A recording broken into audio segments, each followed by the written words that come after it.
Artificial Frontier Podcast. Hey everyone, welcome in. Ready to dive into some pretty wild stuff today? You guys sent in a ton on AI lately, and let me tell you, it looks like we're about to wade into some seriously murky waters when it comes to elections and misinformation, especially with 2024 right around the corner. It's true, and this isn't just a U.S. thing. This is happening globally. It's really shaking up how campaigns are run and, frankly, how people view democracy itself. Seriously, it's like we're living in some kind of sci-fi thriller. Speaking of which, we got to start with deepfakes. I mean, that's straight out of a movie, right? Yeah, and it's important to realize that deepfakes, it's not just about those face swap videos you see online. We're talking AI that can generate audio, video, even text. And it's getting harder and harder to tell what's real. Huge problem when you're trying to run a fair election. No kidding. I mean, if you can't trust what you see or hear, how are you supposed to make informed decisions about something as important as, who runs your country? Exactly, and it's already happening. Take India, for example. There was a case where a politician who had passed away was essentially brought back to life digitally. They used AI to create images and audio of him for his son's campaign ads. Wait, are you serious? That's both incredible and incredibly creepy at the same time. Imagine seeing a beloved leader seemingly endorsing a candidate from beyond the grave. I mean, what does that even do to people? How can voters even compete with that? It really makes you question the authenticity of everything you see and hear, right? And unfortunately, it's not limited to India. We saw something similar in Bangladesh. A female politician was targeted with a totally fabricated video. It wasn't even her, but the damage was done. The outrage, it spread so fast, and it really highlighted how these deepfakes can be used to just absolutely destroy someone's reputation and career. It's scary. It's like someone's intentionally blurring the lines between what's real and what's fake. And the scary part is, all it takes is one really convincing deepfake to plant those seeds of doubt in people's minds, and who knows what happens then. Absolutely. There was that case in Slovakia. An AI-generated audio clip was circulating online. It sounded exactly like a leading candidate admitting to rigging the election.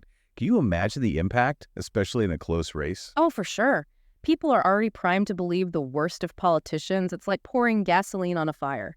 Makes you wonder, though, are these super sophisticated deepfakes the only threat we need to worry about? What about simpler types of misinformation? The stuff that's not even AI generated but still does a lot of damage. You're spot on. We see it all the time now, even without the fancy AI. Just manipulated images, misrepresented videos, what some call cheap fakes. They can be just as effective in spreading misinformation, especially in the age of social media. It's true. It's like that game of telephone, right? By the time the information's made its rounds, who knows what it even is anymore. Exactly. And the speed at which things spread online, forget trying to contain it. Think back to the George Floyd video. It was authentic, no question. But even with that, people were quick to label it as a hoax or a deepfake because it didn't fit their narrative. It's almost like people are suspicious of everything they see online, which I guess in a way makes sense.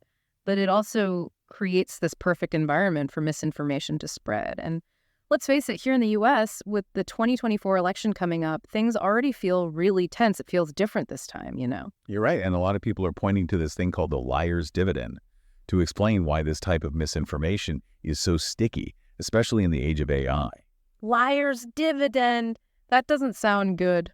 Break it down for me. Basically, it means that the mere existence of deepfakes makes it easier for people to just dismiss any information they don't like as fake news, whether it's true or not. So it's like a get-out-of-jail-free card for anyone who gets caught in a lie. Are there real-world examples of this happening here in the U.S.? This isn't just some theory, right? Oh, absolutely. Look at Donald Trump's claims about the 2020 election. Yeah. Even before a single vote was cast, he was already claiming it was rigged. Those claims, even though they were completely baseless, they planted those seeds of doubt, making people way more likely to believe other forms of misinformation. Wow.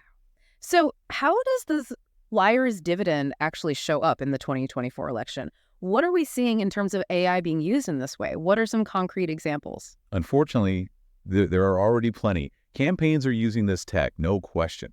Like the Republican National Committee released an ad that showed this really dystopian future under Biden, and it was entirely AI generated. It's scary how easy it is to blur the lines between reality and, honestly, just straight up fabrication, and it leaves voters wondering what they can even trust. That's messed up. It's like we're giving politicians this powerful tool to manipulate voters with these worst-case scenarios. What else are we saying? Give me the rundown. Well, there was that thing with the AI-generated robocalls. They were mimicking Joe Biden's voice, telling people to skip the primaries. Imagine getting a call from what sounds exactly like your president, basically telling you to disengage from democracy. It's unsettling, to say the least. And it's not just like high-profile figures either, right? Like, I saw something the other day. It was a picture of Trump getting arrested, totally fake, but it looked so real. That's exactly what they're going for. They want these images to go viral, and by the time fact-checkers catch up, the damage is already done. It spreads faster than, well, anything, really. It's a new era of misinformation. Okay, so where do we even go from here? Is there any way to combat this wave of AI-generated misinformation, or are we just stuck playing catch-up forever? Well, the good news is it's not hopeless. There are definitely things we can do, both as individuals and as a society, to push back. Okay, good, because I was starting to lose hope there. So what can we actually do? Lay it on me. On the tech side of things, AI detection software is getting better all the time. It's like, you know how you have antivirus software for your computer? This is like that, but for deepfakes. So there are actual programs that can spot these fakes. That's cool. Tell me more. Platforms like truemedia.org, they're using AI algorithms to look at these videos and images, trying to find those little signs of manipulation that we might miss. Like what? What are they looking for? It could be anything. Subtle inconsistencies in the lighting, shadows that look off, if someone's blinking pattern seems unnatural, even tiny distortions in the audio waveforms. And these programs, they're trained on huge data sets of real and fake content, so they can pick up on things that our human eyes and ears just can't catch. That's insane. So we're using AI to fight back against AI. It's like a tech arms race, except with, code. It is. And it's not just about detection either. Researchers are trying to figure out how to embed like digital watermarks, or what they call provenance data, into the media from the moment it's created. Digital watermarks. What are those? I've heard of those for like photos, but how would that work for videos and stuff? So it'd be like a digital fingerprint, basically, something that verifies the authenticity of the video or image. Imagine being able to trace a video back to the source to make sure it hasn't been messed with along the way. That would be huge. Is that something that's even possible? It sounds like a long shot. It's becoming more and more realistic. Adobe, for example, has this thing called the Content Authenticity Initiative, and they're trying to set an industry standard for this kind of content attribution, like a chain of custody, but digital. Okay, yeah, that makes sense. So we've got the tech side covered, sort of, but what about laws? Are there any laws being written specifically about using AI in elections? Because that seems like the obvious next step here. It's complicated. The law's always trying to catch up with technology, but there have been some efforts. Yeah, like what are other countries doing? The European Union is kind of ahead of the curve here. They've got this AI Act in the works. One of the big things is it requires way more transparency for any AI systems that are considered high risk, which includes anything used for elections.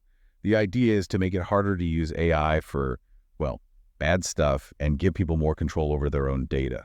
Transparency is key, for sure. How about the U.S., though? Anything similar happening over here? Because we all know how our elections can get. Well, California passed a law that bans people from spreading deepfakes within 60 days of an election, which is something, at least. It just feels like technology moves so much faster than lawmakers can keep up with. What's considered a deepfake today could be nothing compared to what AI will be able to do in a year or two. Absolutely. It's this constant back and forth. And honestly, even with the best tech and laws in place, it won't matter if we don't change our own behavior. Wait, so you're saying this isn't just a tech problem, it's a people problem? Exactly. We can't just rely on tech companies or lawmakers to fix this for us. We all have to take responsibility for fighting misinformation. Okay, so no pressure, right. But seriously, what can we, like regular people, do that will actually make a difference? So we can't just count on some algorithm to flag fake content for us. We have to be smarter than that, right? Yeah, think about it like this. You know how in the real world, you're always on the lookout for scams? You check for fake bills. You don't just hand your credit card info to anyone. We need that same kind of healthy skepticism online. That's a good point. But it's a lot, Every day, it's just this avalanche of information, and it's hard to know what to trust. It's like anything else, though, critical thinking. It takes practice. Start small, find a couple of news sources you know are reliable, and stick with those. And don't be afraid to double-check things. So if something sounds too good to be true... Exactly. It probably is. And that goes for stuff that seems really bad, too. We have to be skeptical of everything, the good and the bad. Don't just automatically believe something because it makes you feel good or because it confirms what you already think. No more sharing every crazy thing I see online. Got it. It's easy to get caught up in the moment, especially when you see something that makes you angry or upset. But taking a second, just 1 second, to verify before you share something can make all the difference. What would you say to someone who's just totally overwhelmed by all of this? They want to be informed, but they don't even know where to begin. Honestly, start small. Pick a couple of good sources and stick with them. And fact check. There are some great sites out there, Snopes, PolitiFact, that are dedicated to this stuff. So we all need to be online detectives now. Kind of. But it's not just about being skeptical. It's also about being open-minded. You have to be willing to listen to people who have different viewpoints than you, even if you don't agree with them. It's so easy to get stuck in those echo chambers online, surrounded by people who already agree with you. Totally. And that makes us even more vulnerable to misinformation because no one's challenging us to think critically. This has been really eye-opening. It feels like we're at this crazy point in history. What we do today will impact our democracies for years to come. No pressure, right? It's true. The future is not set in stone. We get to choose what role we play. Are we going to be passive, just consuming whatever's thrown at us? Or are we going to be active, engaged citizens, thinking critically, being careful about what we share? It's a call to action for sure. Be informed, be skeptical, be engaged, and maybe most importantly, just be decent to each other even when we disagree. Couldn't have said it better myself. Oh. And on that note, I think it's time to wrap up this deep dive. To our listeners, thanks for bringing these sources to us. You guys are clearly already paying attention to this, which is awesome. Just remember, staying informed and staying critical, it's a marathon, not a sprint. And who knows, the future of democracy might just depend on it. Artificial Frontier Podcast.